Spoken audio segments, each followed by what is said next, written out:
बोलिए सतगुरुदेव की जय।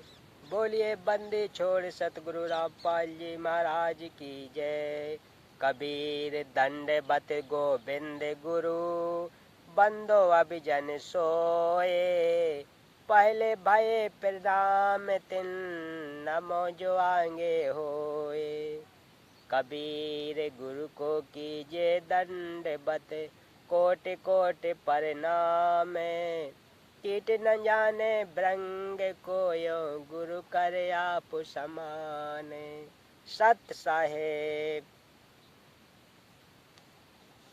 तो भक्तों, आज की कथा का प्रसंग मैं आप लोगों के सामने, तमाकू से गधे घोड़े भी घृणा करते हैं, यही कथा आप लोगों के सामने सुनाने का प्रयास कर रहा हूँ। अभी मजा आएगा ना भिड़ो। एक दिन संत गरीबदास जी गांव छुड़ानी जिला झज्जर वाले किसी कार्यबस घोड़े पर सवार होकर जिंद जिले में किसी गांव में जा रहे थे। मार्ग में गांव मालखेड़ी के खेत थे।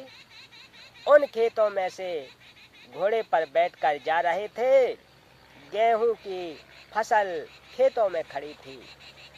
घोड़ा रास्ता छोड़कर गेहूं की फसल के बीचों बीच चलने लगा। खेतों में फसल के रखवाले थे। वे लाठी डंडे लेकर दौड़े और संत गरीबदास जी को मारने लगे कि तेरा दिमाग खराब हो गया है क्या, हमारी फसल का नाश करा दिया। घोड़े को सीधा नहीं चला सका। जो ही उन्होंने संत गरीबदास जी को लाठी मारने की कोशिश की तो उनके हाथ ऊपर को ही जाम हो गए। सब अपनी अपनी जगह पत्थर की मूर्ति के समान खड़े हो गए। 5 मिनट तक उसी प्रकार रहे। फिर संत गरीबदास जी ने अपना हाथ आशीर्वाद देने की स्थिति में किया तो उनकी स्तंभता टूट गई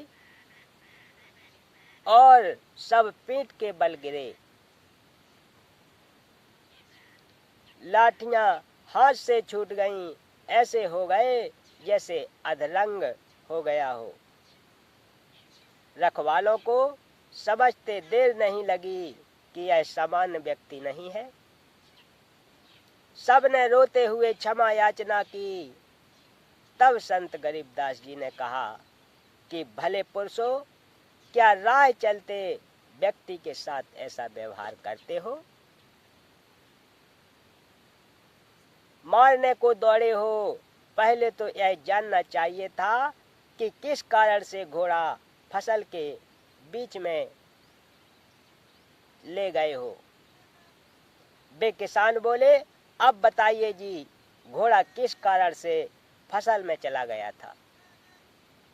संत गरीबदास जी ने पूछा कि इस खेत में इस फसल से पहले क्या बीज रखा था। उन्होंने बताया कि ज्वार बोई थी। उससे पहले क्या बोया था। उन्होंने बताया कि तमाकू बीजा था। संत गरीबदास जी ने बताया कि उस तमाकू की बदबू अभी तक इस खेत में उड़ रही है। उसकी बदबू से परेशान होकर मेरा घोड़ा रास्ता त्याग कर दूर से जाने लगा। उस तमाकू को आप पीते हो। आप तो पशुओं से भी गए गुजरे हो।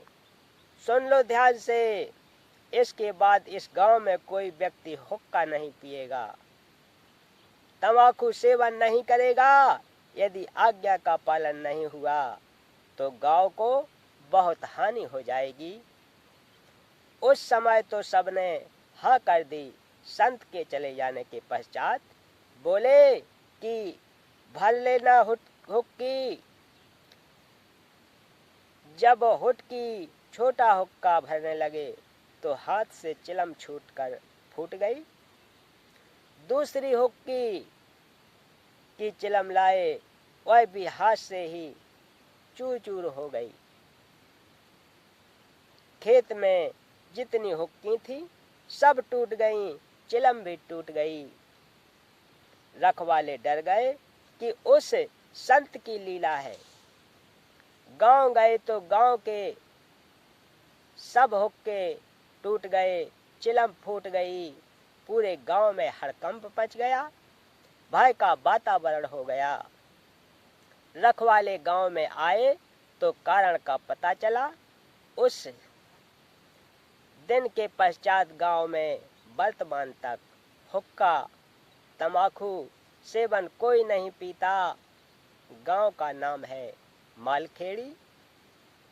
हुक्का पीने वाले कहते हैं कि ले, मेरे पास कड़वा तंबाकू है, यह भर ले चिलम में। दूसरा कहता है यह मेरे वाला अधिक कड़वा है। संत गरीबदास जी ने बताया है कि मृत्यु के उपरांत यम के दूत उस कड़वा तंबाकू पीने वाले के मुख में मूत देते हैं। कहते हैं कि तू अधिक कड़वा कड़वा तंबाकू पीना चाहता था, ले प्यारे कड़वा मूत पी ले। मूत्र की धार उसका मुंह खोलकर मुख में लगाते हैं संत गरीबदास जी ने। यह तो एक लीला करके बुराई छुड़ाई थी। ज्ञान से जो प्रभाव पड़ता है वह सदा के लिए बुराई छोड़ देता है। ज्ञान सत्संग से होता है।